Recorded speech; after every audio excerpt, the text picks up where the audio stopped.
ultimate real life Santa Claus, Santa Oli. Dahil nga love na love kayo mga Colinatics ng Santa Oli nyo, Q&A is back.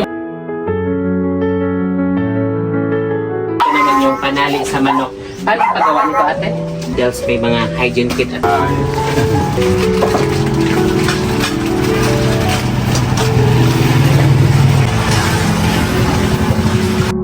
lagi mong tatandaan, love ka sa Santa Oli. Ito ka sa Oli Health. Oli lang. Oli Health. Always remember, being happy, no bashing, bawal ang mega, and share your blessing. Outreach, love, inspire, ganon, shine. Oli TV Year 1. Like, share, and subscribe. Oli natin. Hello mga kakumare, andito tayo ngayon sa Zone 1, Barangay 22, Pinaluwahan East, Legazpi City. Ang Santa Oli nyo si Roderick Piñas ng Barangay 22 upang bigyan ng saya, ngiti at blessing. Yun po, wala si Kuya Frederick, nasa Tabaco daw. At darating daw po siya mamayang 2 PM kasi may pinuntahan po ata or baka nagpa-check up. Mamaya po, andito na daw po siya alas 2 ng hapon. Mamaya pong alas 2 kasama ko na ang Santa Oli nyo para mabigyan siya ng saya, ngiti at blessing. Bye-bye!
Colinatics. This is your ultimate real life Santa Claus, Santa Oli, and welcome to Oli Health, kung saan ang Santa Oli nyo mamimigay na naman ng ngiti, saya at blessing.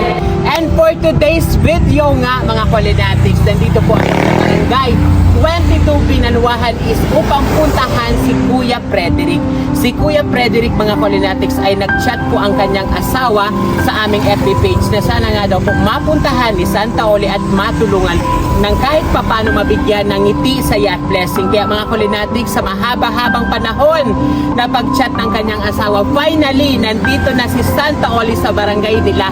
At syempre mamamahagi na naman ng blessing si Santa Oli dahil nga kay Santa Oli araw-araw ay Pasko. Char! Dahil nga love na love kayo mga Colinatics ng Santa Oli nyo, Q&A is back. Kaya abangan nyo mga Colinatics dahil mananalo na naman kayo ng tumataginting na 100,000 through Gcash. Charles! So ayun ang iingay ng tricycle dito sa barangay nila. Charles! Kasi mga Colinatics, nandito kami sa daan, nandito kami sa road, kaya sobrang ingay na mga dumadaang sasakyan. So ayun mga Colinatics, balik na tayo again.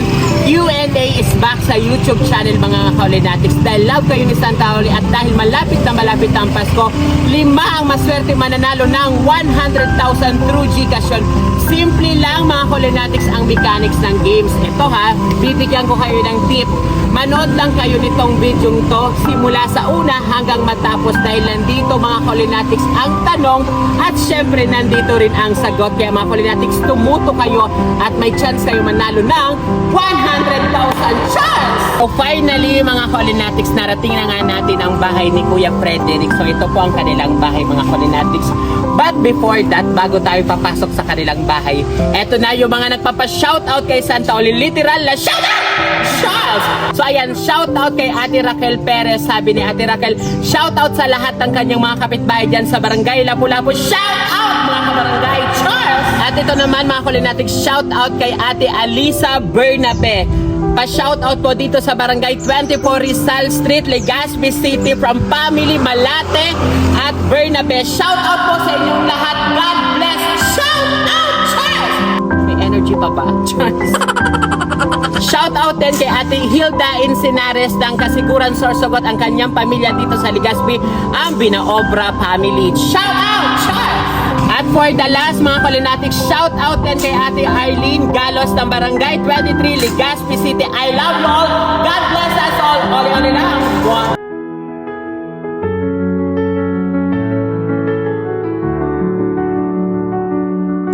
So ito na nga mga Kulinatics, wag na po nating patagalin, pumasok na tayo sa bahay ni na Kuya Frederick at malaman na nga natin ang buhay nila, ang kwento ng kanilang buhay, kung ano nangyari sa kanila, kung bakit naputol po ang kanyang dalawang paa.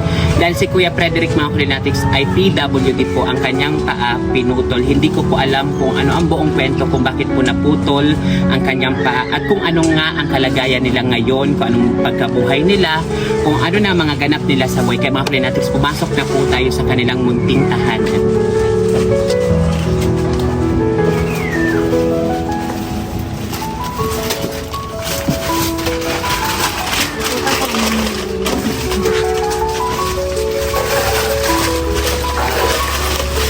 Ito mga Kulinatics, si Kuya Frederick. Ayan po. Hi.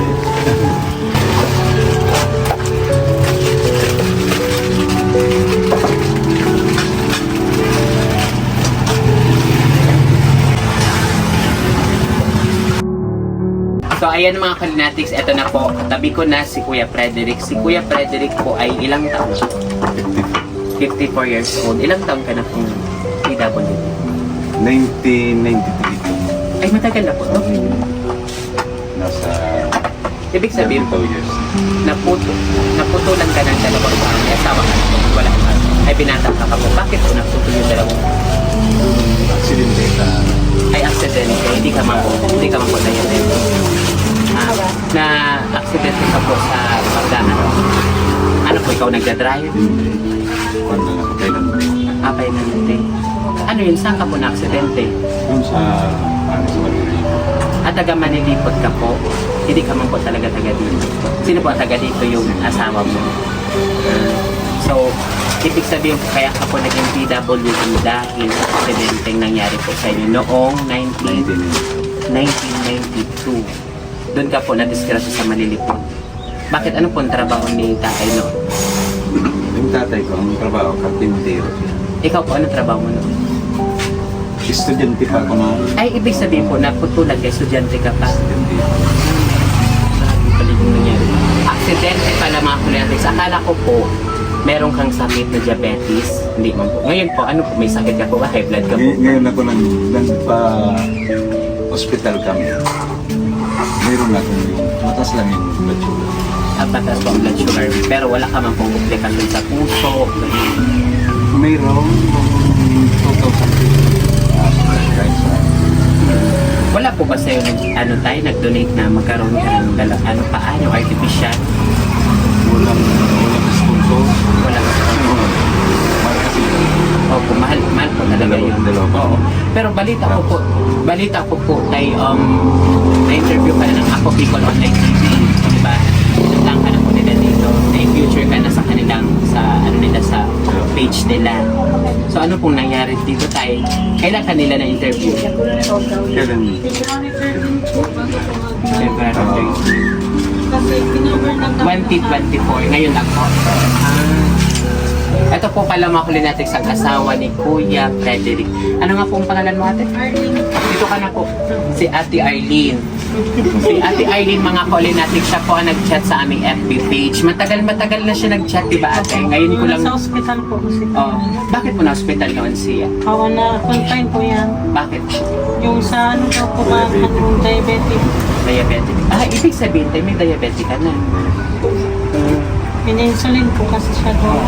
Ilang taon ka na po ate? 30 po. 30? 34? 30. 30. Ayan, ito po ang asawa ni Frederick, si Ate Arlene.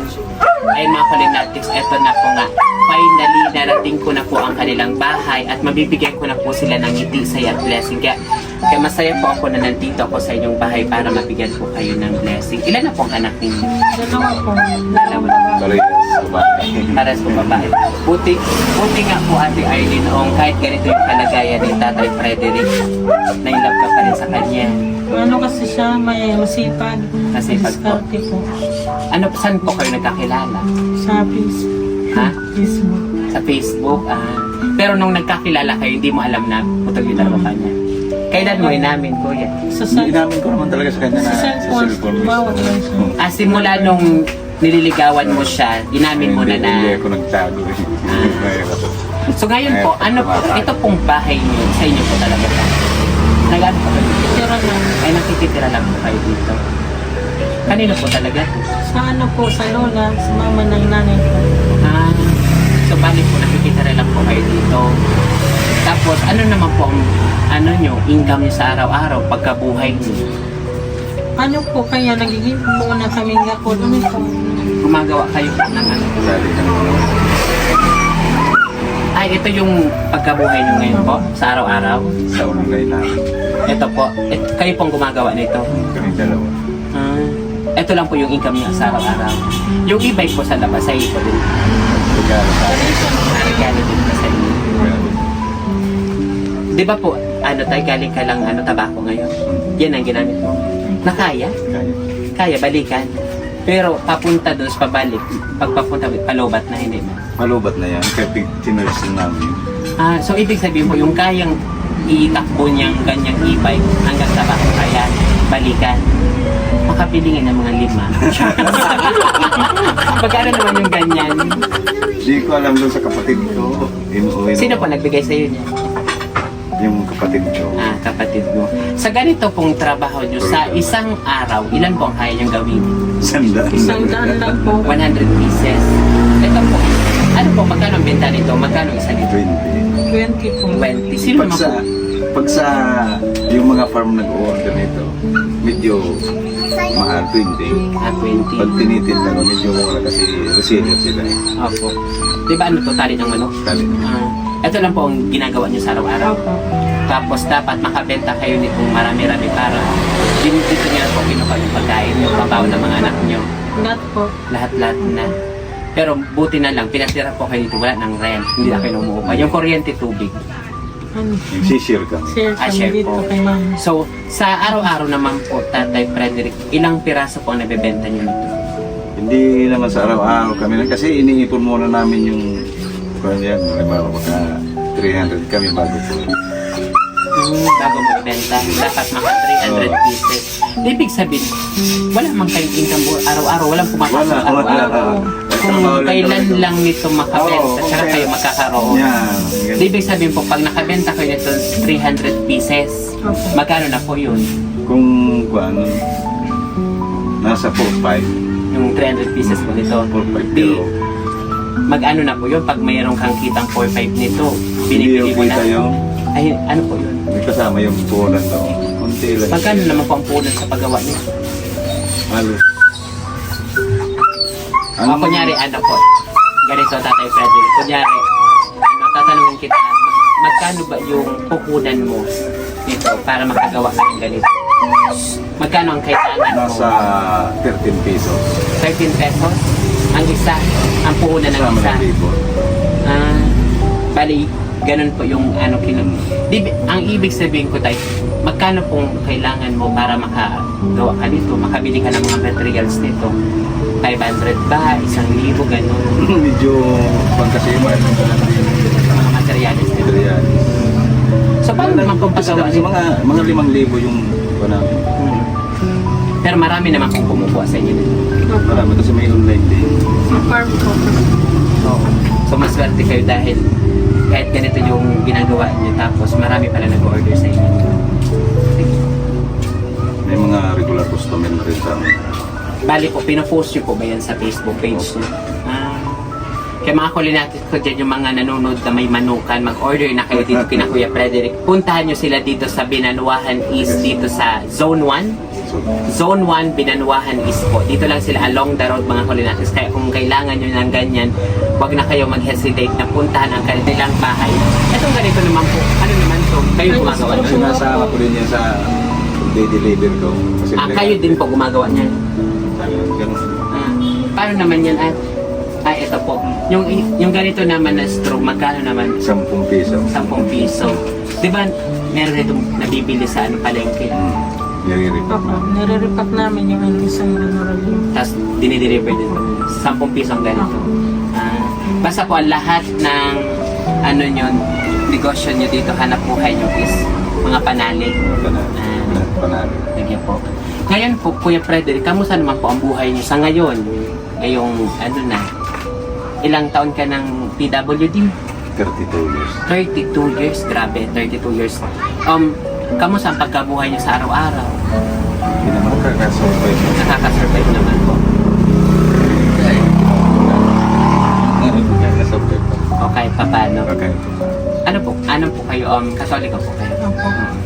Kapit lang sa taas. Walang imposible. Lahat ng mga trials natin sa buhay, ganyan naman ang binigay sa inyo ng Panginoon. So, Pero may mga po yan, may kahulugan. Kaya kapit lang po tayo sa taas. At masaya ko, Ate Arlene, pasensya na at ngayon ako nakapunta dito sa inyo.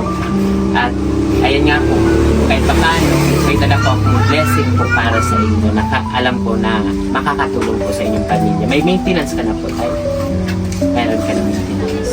So ayan po, eto mga kulinatics, may dala ko sa kanilang grocery. Ito po ay para po ito sa inyo, Ate Arlene. Ito po para po ito sa inyo. Salamat. Oo. Meron na po kayo ditong bigas, may mga pambaon na po ang inyong mga anak. Yung request nyo pong gata sa anak nyo at saka kay Kuya Frederick, may biscuits, may kape, may noodles, may mga hygiene kit at prutas po para sa'yo, Kuya Frederick. Ayan po, para po yan sa inyong lahat. Tapos hindi lang po yan dahil po may ibibigay din po ako sa inyong cash para naman po sa makadagdag sa mga pambiling gamot mo, Kuya Frederick. So ito po, Kuya Frederick, ito po ay binigay ng aking mama. Sabi ng aking mama, wag ko na daw isabihin na galing sa kanya. Sabi ko, hindi, isabihin ko kay Kuya Frederick, pinapabigay mo. Ayan po, pinapabigay po ito sa'yo ni mama. Dahil nalaman niya nga magbablog ako ngayon, kaya sabi niya, magbibigay daw siya sa'yo ng 500. So ito naman po, bigay ko lang po ito sa inyo nang makatulong po sa inyo dito sa mga pangangailangan niyo po dito sa bahay niyo. maraming salamat. Maraming salamat. Welcome po tayo. Lalo na si nanay. Ang nanay ko po, tayo ay may sakit din siyang sa puso. Meron po marami po siyang maintenance. Kaya nang nalaman niya na pupuntahan kita, tinanong niya kung ano daw sakit nung pupuntahan. Sabi ko, ang alam ko PWD, putot daw yung dalawang paa. Sabi ko sa namin. So ayan mga Kulinatics, again, masaya ako na nakapunta ako dito sa kanilang munting tahanan at nabigyan ko nga po sila ng blessing kahit pa paano. Kaya Kuya Frederick, pagaling ka po. Ikaw, ate, alagaan mo si Kuya. Kinakarga mo minsan si Kuya. Ginagawa mo yung baby. At yung anak ko, ito pang anak mo? Panganay? Opo, Lita. Ito po ang pinakapanganay mo? Ilang taon na po? 8 years old. 8 years Isang old. pala. Ay, Ito yung bunso mo po. Ilang taon na po yun? Parehas babae. 5 years old po ito. 8 years old and 5 years old. Anong grade na po ito? Grade 3. Grade 3. Ito po. Ito, kinder pa lang Kinder. po. Anong pangalan ng panganay mo? Erika po. Erika. Ito si Adeline Joy. Adeline Joy. Ayun mga Kulinatics, tignan nyo naman. Mukhang ang lulusog ng anak ni Ate Arlene. Mahal sa akin. Oo. Tapos mga Kulinatics, in fairness, masayahin po kayo. Nararamdaman ko na despite sa mga problema nyo sa buhay, ganyan ang kalagayan mo, Kuya Frederick. Pero nararamdaman ko yung happiness dito sa inyong bahay. Mukhang masayahin po kayo. Kaya po mga Kulinatics, sa mga Kulinatics ko dyan, kung gusto nyo pong matulungan din si Kuya Frederick, maaari nyo po siya puntahan dito sa kanilang barangay. Again, dito po sa barangay Binanuahan East. Nandito lang po sila along the road. Malapit na pagdaan nyo po dito sa dyan po sa may road. Nandito lang sila sa gilid ng kalsada. So ayan, thank you so much po Kuya Frederick and Ate Arlene. And God bless po sa inyo. At masaya po ako again and again na napuntahan ko po kayo. At nakausap. Nice meeting you. Welcome po. Thank you, Ate Ay. Maraming salamat po. Ngayon na pa din. Ano po yun yun na po yung signature ni Santa Oli. So again, thank you so much. I love you all, Olinatics. Oli lang. Mwah. Papasalamat po ako kay Santa Oli sa tinuon niya pong tabang sa muya. Kakalawan po matabang yung para sa muya. Maraming salamat po. Maraming salamat din po kinanay sa pambili ng maintenance. So ayun mga Kulinatics, pumasok po tayo dito sa kanilang bahay para tignan yung kanilang mga ginagawa. Ito po pala mga Kulinatics, kitang-kita naman natin. Ito yan. Ito yung mga ginagawa nila mga Kulinatics. Ito yung panali, yan yung straw. Ito naman yung panali sa manok. Paano paggawa nito ate? Kunyari ito ganito. Binibili niyo po itong ganito. Tapos, Nakaano po yan na tarulyo tapos pinuputol. mahaba po ito. Tapos pinuputol nyo sa size na ganito. Tapos, ayan, may gasera po dito. May gasero. Inaano nyo siya. Ayan. So, ayan po. Ayan po, mahaba din yan pinuputol din. Hindi. Wait lang po. So, ipapakita natin mga Kulinatics kung paano gumawa ng tali ng manok. So, ganito pala mga Kulinatics gumawa ng tali ng manok. Ang ingay ng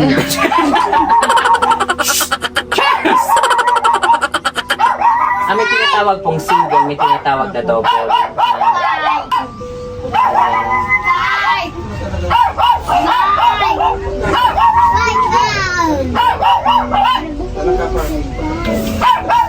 Lumapit ka para makita yung kung paano pagawa.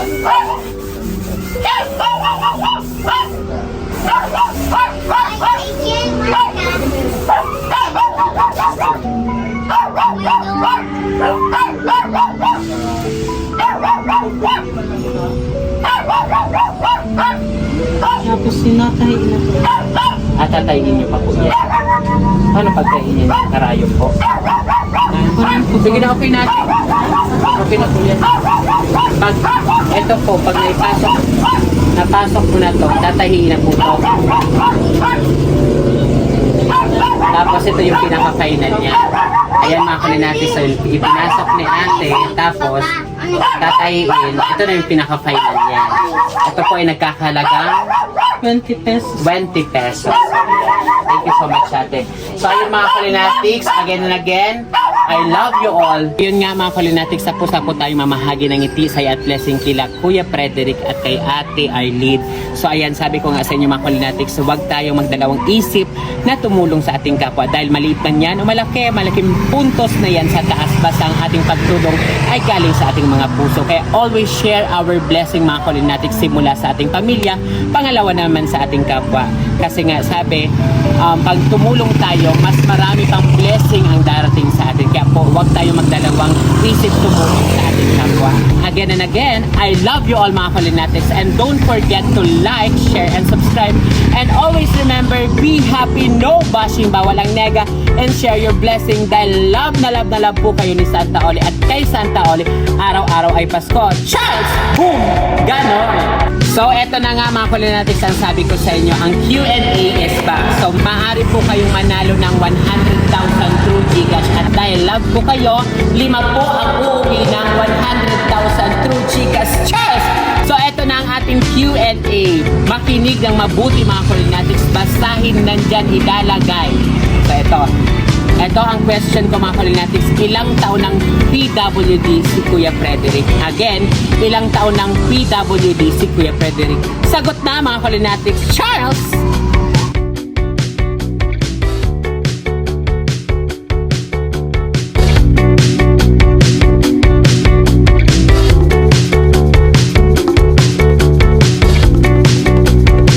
Charles! Thanks for watching Oli Help segment.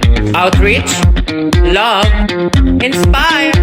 Oli helps every Sunday at 6 p.m. Oli's live every Wednesday at 6 p.m. Don't forget to subscribe. Olinatics!